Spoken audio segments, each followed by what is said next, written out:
Rahul da, you're one of the fittest actors in our industry today, and শুনেছি যে রোজ তুমি দৌড়ো, রোজ প্রত্যেক দিন। তো কত কিলোমিটার দৌড়ো? রোজ না, আমি দৌড়ই 11-12 কিলোমিটার সপ্তাহে 3 বার। সপ্তাহে 3 বার। তার স্কোয়াশ খেলি, যখন রাগবি হচ্ছে তবে রাগবি প্র্যাকটিস করি, সুইমিং, হ্যাঁ maybe tennis, but most often এই 4 স্পোর্টস মধ্যে একটা আমি সামওয়্যার অর দি আদার আমি খেলি। You've directed a film. Everybody says I'm fine. হ্যাঁ, শুধু ফিটনেস নিয়ে কথা হচ্ছে। ন্যাচারালি রাহুলের পক্ষে এটা, আমরা যখন মিস্টার অ্যান্ড মিসেস আয়ারের শুটিংয়ে লম্বা একটা আউটডোর কাটিয়েছিলাম এবং সবাই তখন বল ছোটাছুটি করে খেলছিল, যেরকম হয় আর কি সময় কাটানোর জন্যে। এটা হয়তো অনেকেই পারে না। আমি নিজে যেহেতু খেলাধুলায় ভালো নই, আমার কাছে বিস্ময়কর লেগেছিল। সবাই খেলছেন, তার মধ্যে সিনিয়র রয়েছে, জুনিয়র রয়েছে, রাহুলের থেকে ছোট ছোট ছেলেমেয়েরাও রয়েছে। রাহুলের বাঁ পকেটে হাত দেওয়া, সম্ভবত ডান পকেটে হাত দেওয়া, কারণ রাহুল লেফটি, আর বল ছুটে যখন খেলা হচ্ছে রাহুল বলটা ঠিক এভাবে ধরছিল, কোনো চোখের পাতা কাঁপছে না, হাতটা ছাড়া বডির কোনো মাসল নড়ছে না। মানে মনে হচ্ছিল ঠিকানাটা জানে বলটা আগে কোথায় আসবে, এবং সেটা থেকে অভিনেতা হিসেবে আমার মনে হচ্ছিল একটা রিফ্লেক্স কতদূর টান টান থাকতে পারে। মানে ওটা সত্যি দেখার মতো, আমি হয়তো বোঝাতে পারলাম না, ওটা অসাধারণ একটা মানে স্পেল ছিল, খুব মানে really something. From Manteswar Bardhaman, please welcome Amit.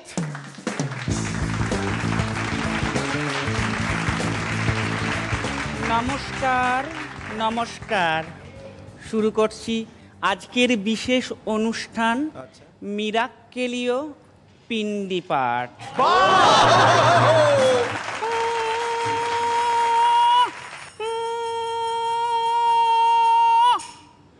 Bomb জমানার মধ্যরাতে জেগে উঠেছে জঙ্গলমহল, বনভূমির অন্তরাকাশে বন্দুকের শব্দ, নিশাঞ্জির হুঙ্কারে পূর্ণ সিক্ত হয় প্রশাসনের বড় কর্তাদের দোনালা।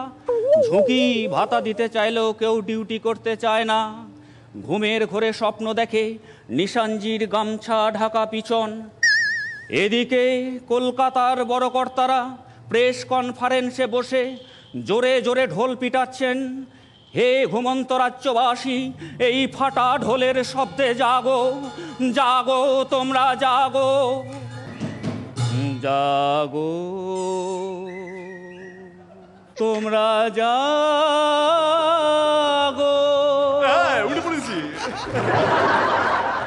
জাগো বাংলা, জাগো ডোগলা, জাগো হ্যাংলা পুংলা ক্যাংলা। চোখ মেলে চেয়ে দেখো মাথার গোড়ায় নেই পটলা। জাগো তোমরা জাগো, প্রণমী বড়দা, প্রণমী মেজদা, প্রণমী হারুদা, প্রণমী নারুদা। কত টাকা ঝেড়েছ, কত বাড়ি গড়েছ দাদা গো।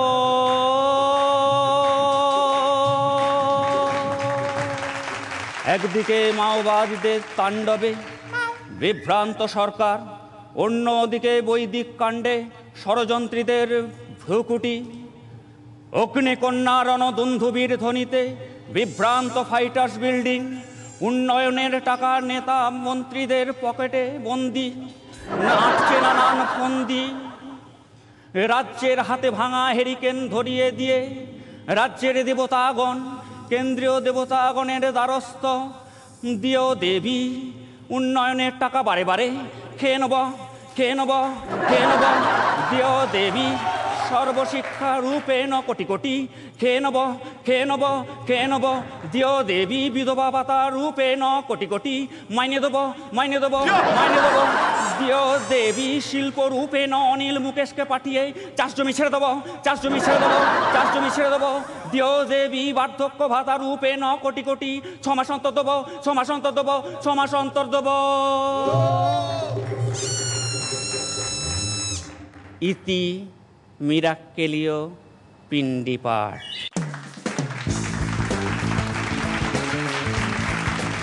কি বলছেন সরকার? আমার ভীষণ ভালো লেগেছে, সবচেয়ে ওর ক্রিয়েটিভিটি এবং এইরকম একটা বড় অংশ, বিরাট বড় অংশ যেটা তুমি স্মরণে রেখে করছো উইথ ডিউ অল এক্সপ্রেশন এবং সুর ভাবনা সব কিছুই ভীষণভাবে মানে মুগ্ধ করেছে আমাকে। এবং এখানে শুধুমাত্র তুমি যে হাসাতে চেষ্টা করেছো তা নয়, তোমার অন্য একটা ক্ষমতার পরিচয় তুমি দিয়েছো, সেটা হচ্ছে মেমোরি অ্যান্ড আদার ক্রিয়েটিভিটি। অসাধারণ, ভাবনাটাও দারুণ। Sreelekha. It's no doubt very very original.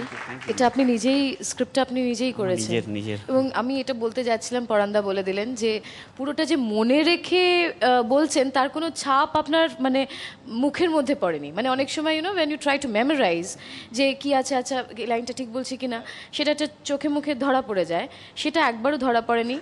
এবং পুরোটা যে হাসার মানে রাইটার্স বিল্ডিং, ফাইটার্স বিল্ডিং, ওগুলোর মধ্যে যদিও হাসছি, আমরা পুরো ব্যাপারটাকে বুঝে নিয়ে হাসছি, কিন্তু there is much food for thought. এগুলোকে সত্যি ভাবছি আপনি যেগুলো বলছেন, এবং কোথা থেকে আপনার এই লেখাগুলো বেরোচ্ছে সেটাকে নিয়েও ভাবছি। So all the very best, আশা করি আরও ভ্যারাইটি পাবো। রনিদা। পড়ান্দা মাঝে মাঝেই যারা নতুন করছেন তাদের বলেন যে ছটফটানিটা বন্ধ করতে হবে। আপনার ক্ষেত্রে ঠিক উল্টোটা মনে হচ্ছিল, আপনি অত্যন্ত ধরে করছেন। শেষের সিংহাসনটার জন্যে আপনাকে কিন্তু বদলাতে বদলাতে যেতে হবে, কারণ শুরুর দিকে আমরা যেরকম এই সম্পদগুলো চাই, শেষের দিকে মজার থেকে আলটিমেটলি কতবার হাসলাম বা কতটা ফেটে পড়লাম তারপর কিন্তু জোর দিতে থাকি। ইন্টেলেক্ট ডেফিনেটলি আমাদের অ্যাপিল করে, কিন্তু শেষের দিকে কিন্তু জানবেন ওটা একটা মাত্রার এদিক ওদিক হয়ে যায়। কাজেই বলছি ওটাও মাথায় রাখবেন, আপনার সেই ক্ষমতা আছে, আপনি ভালো পারফর্মার, খুব ভালো হবে, অল দ্য বেস্ট। ওকে। আমার মনে হলো কি ইট ওয়াজ খুব ইন্টেলিজেন্ট, খুব ক্রিয়েটিভ, কিন্তু যেমন রনি এক্ষুনি বললো একটা কন্ট্রোল ম্যাডনেস ছিল, যেখানে আমরা স্ট্যান্ড আপ কমেডিতে আমরা একটা ডেঞ্জার, একটা অ্যাজ আ অডিয়েন্স একটা ডেঞ্জার আমরা ফিল করি, কি বলবে এখন, কি না বলবে, কি হবে, this person is a loose cannon. ওই স্ট্যান্ড আপ কমেডি একটা থ্রিল হয়, ও থ্রিলটা আমি পেলাম না এবার। কিন্তু যা কন্ট্রোল ম্যাডনেস ছিল তার মধ্যে পোয়েট্রি, সিনিসিজম, কমেন্ট অন সোসাইটি, যা কিছু আপনি করলেন, all of that was wonderful. But I would agree with Ronnie, next time I would like to see feel a bit feel a bit scared. Rahul দাকে ভয় পাওয়ানোর দায়িত্বটা আমি নিয়ে নিচ্ছি, আপনি জান।